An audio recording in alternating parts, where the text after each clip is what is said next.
Para todo mundo ligado no YouTube, um abraço para vocês, chegando para falar de esporte mais uma vez, muito futebol com os 4 times de Minas nas séries A e B e também de Fórmula 1. Neste final de semana tivemos o Grande Prêmio do Azerbaijão. Nas ruas de Baku, deu Verstappen de ponta a ponta, largou na frente, foi pouco incomodado no início e chegou, tranquilamente na primeira posição. Tivemos apenas um safety car nessa corrida, eu esperava até mais e até o virtual também, Piastri bateu no muro, assim como no sábado e no treino de classificação, e precisou do apoio do carro de segurança, E depois disso não teve mais safety car, teve galhos na pista, muita sujeira, mas a corrida continuou normalmente. Gabriel Bortoleto terminou em 11º, ele que largou em 13º, Não foi uma corrida tão boa quanto outras e, claro, a gente torce para que continue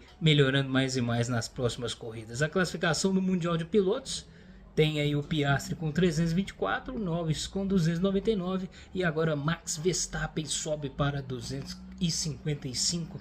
A McLaren, que poderia ter sido campeã de construtores no Azerbaijão, adia agora para Singapura daqui a algumas semanas. Passando para o futebol, e a gente volta lá na sexta-feira à noite, onde o Novo Horizontino recebeu o Atlético. O time de São João del Rei não conseguiu nenhum pontinho, segurou até onde pôde, e um time que com apenas 2 finalizações na partida inteira, o Novo Horizontino teve 19, acabou perdendo, O Novo Horizontino fez um gol aos 92 e conseguiu ultrapassar o goleiro do Atlético e sair com a vitória. Já era muito tarde, o Atlético ainda teve um expulso, o Alex Nascimento, zagueiro, perdendo ele e mais 2 defensores para a próxima partida, que é contra o Atlético com H na próxima quarta, o Paranaense, lá em São João del Rei. Atlético que, claro, continua a luta para não cair, Tá no meio da tabela, mas é melhor pontuar o mais cedo possível para evitar o rebaixamento o quanto antes. Seguindo a ordem cronológica dos times de Minas que jogaram no final de semana, no sábado o Galo visitou o Botafogo. No primeiro tempo com mais cartões do que futebol, foram 6 e 1 vermelho, que a gente fala mais. O Atlético parecia até que conseguiria se dar bem. Depois dos primeiros minutos de algumas jogadas perigosas do Botafogo, o Atlético equilibrou as coisas.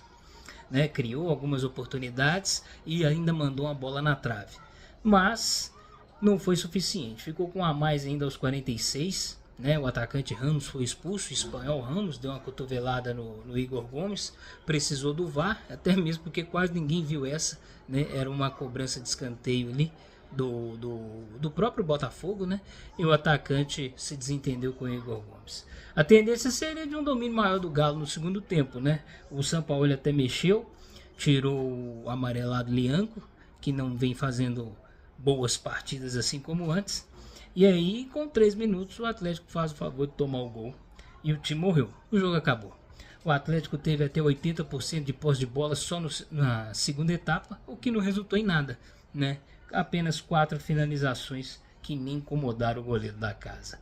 O Atlético mais uma vez jogou mal, algumas peças, aliás, muitas peças jogando mal, E fazendo efeito, Não fazendo diferença, não fazendo efeito em campo, e mais uma derrota, E o mesmo cenário, Perde um jogador, aliás, o adversário perde um jogador, E o Atlético tem oportunidade de crescer na partida e não consegue, muito por conta das peças que não estão bem.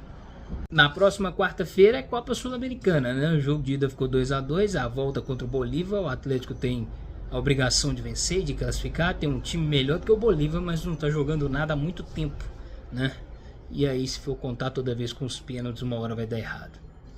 Próxima quarta, Atlético e Bolívar pela Copa Sul-Americana. E aí a gente passa para o domingo, no Independência às 4 da tarde, o América recebeu o time que no início da rodada era líder. Como o Goiás venceu, o Coritiba caiu para 2º lugar e o América venceu. 1-0 magrinho, mas que foi o suficiente para sair da zona do rebaixamento. Depois dos primeiros minutos do primeiro tempo serem de uma ligeira superioridade do América, o Coritiba passou até a tomar conta da etapa, E terminou o primeiro tempo com 13 finalizações e apenas 4 do América, sendo que 6 dessas finalizações do Coritiba foram defendidas pelo goleiro americano, né? O América não acertou nenhum chute na primeira etapa, nenhum chute ao gol. No segundo tempo, de certo equilíbrio, o Miguelito, que entrou na volta do intervalo no lugar do William Bigode, ele fez o gol aos 25.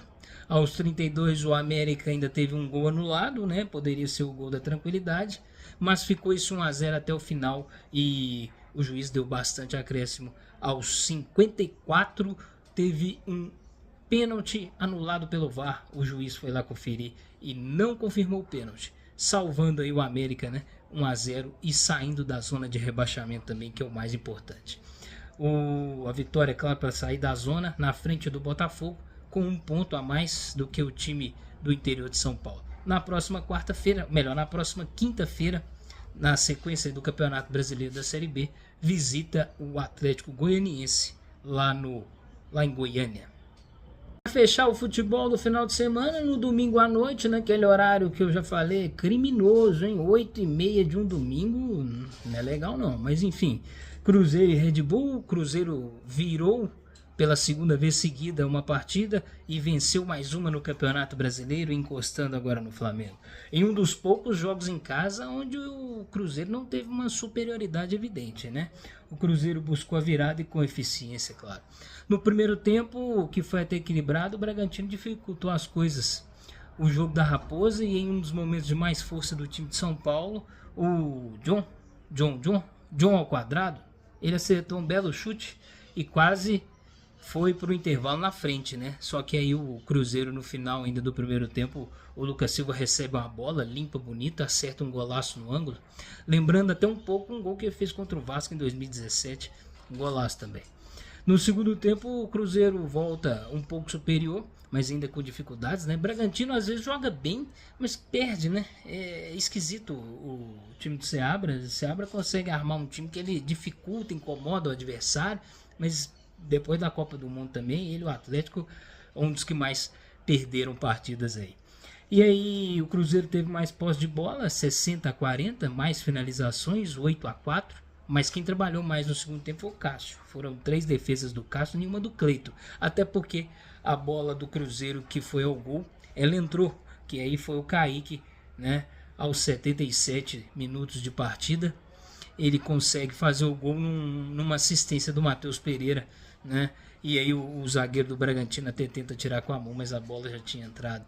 Era a vitória, era a virada do Cruzeiro, 2-1. Cruzeiro que agora se aproxima do Flamengo, que tropeçou na rodada, né? 1 ponto apenas, está na frente do Palmeiras. O Palmeiras ainda com um jogo a menos, mas o importante é se manter ali, né? E quem sabe ainda continuar a briga pelo título daqui a algumas rodadas. O primeiro gol do Kaique no ano, importante demais, claro, para vitória, né, e para manter o Cruzeiro lá em cima. E, né, graças ao resultado lá do Rio de Janeiro também se manter aí pertinho do líder do campeonato. Próximo jogo é no Rio, né? É o Vasco da Gama, e o Cruzeiro não tem Gabriel Barbosa, que tomou o 3º amarelo. Gabriel que gosta de clássico, né? Marcou bastante contra o Vasco da Gama, mas não vai estar em campo. A gente volta no meio da semana. Tem Copa Sul-Americana, tem Libertadores, né? Dificuldade para o São Paulo. O Palmeiras está perto da classificação. Fluminense na terça-feira na Copa Sul-Americana, junto com o Atlético também na quarta. E a gente volta aí para falar dessas partidas aí do meio de semana. Valeu, um abraço.